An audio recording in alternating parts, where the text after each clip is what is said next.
So, Hound Haven was established in 2015, registered kami nun. And the center opened in 2017. So, we are a retirement and rehabilitation center for retired canines. So, ito yung mga working dogs natin either sa army or sa civilian security agents. Okay.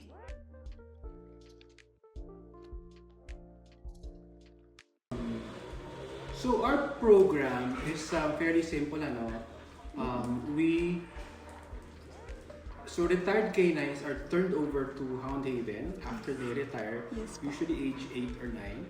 And then what we do is we rehabilitate them. So that means we take a look at their health in yung physical rehabilitation. Yes, po. And also their behavior. Minsan kasi may behavioral issues for canines that will prevent them from being good household companions. Okay. So we do that, we rehabilitate them, and then after we determine that they're ready, we find them a family para ma-adopt sila.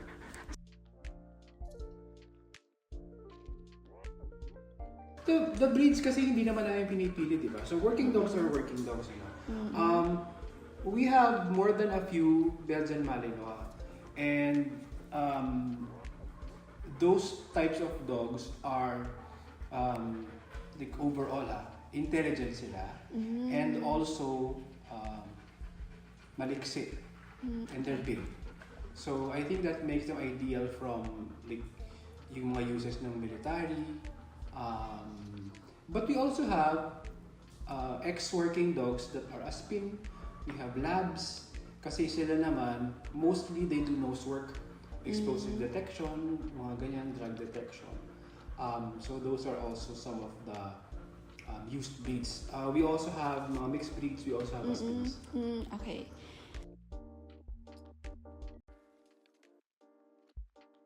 Our adoption process is not really very different from all other organizations.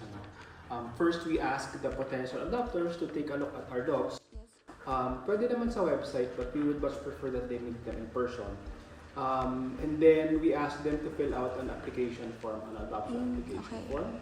That's followed by several interviews, pwedeng online, pwedeng face-to-face. We ask them to also visit the site so they can meet the dogs.